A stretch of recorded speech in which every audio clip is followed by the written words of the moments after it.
सेठे ये किथे पियो वञे?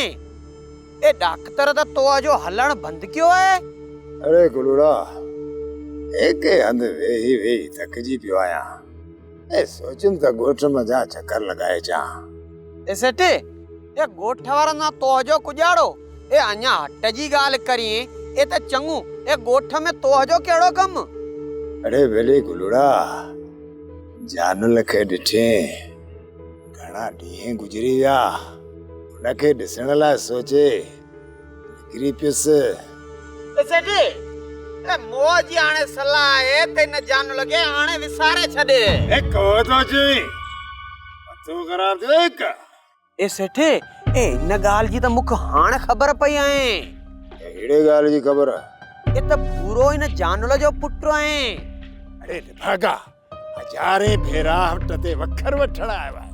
इन भूरीअ खे तू की न तू सुञाणी? अरे अंधो आहीं का? ए भूरे खे ता चंगी तरह सुञाणिया ए पर सेठे तपो ए सेठे ए मुख खबर की न हुई ए त जानल भूरे जी मां है। पर मुखे हो सुना त मुखे जानल कना कुजाड़े ला तो पले। ए तू जानल सी व्याव जी कोशिश पियो करिए ए ई खबर जे भूरे खे पई ए सेठे ए गतरा गतरा करे छडींदे ए मोह के भी माराइने ए पाण भी मरंदे। कब लाड़ो तो चुई ए सच्ची पियो चुआई सेठे ए भूरियो वडो गैरती सोरो आहे ए हुन जी मां मंज तू अखियूं पियो विझे ए सोरो बई अखियूं कढी छडींदे। ए भागा इन गाले जो काठ कुल्हे ते त तो खणायो है ना सेठे ए अल्लाह सू ए मुखे ई खबर कान हुई ई त जानल जो भूरियो पुट है। भागा पो मोह जो तो खर्च अजायो वियो।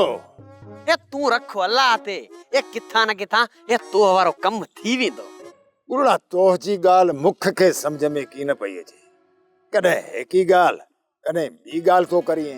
ए बेली सेठे ए हाने विहा त मोह जे हथ मंज कीने ना ए बाकी वसा बि कीने थो घटाया ए पर तो जा त नसीब ही खराब है ए इन मंज मोह जो कुजाड़ो।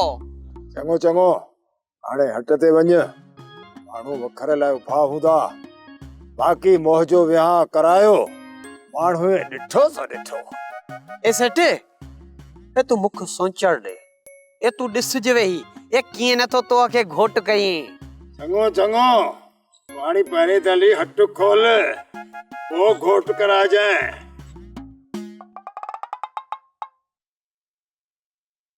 सोप सीरियल सारंग जा तमाम एपिसोड्स ॾिसो HD क्वालिटी में। विजिट करियो असांजो YouTube channel Sindh TV HD drama.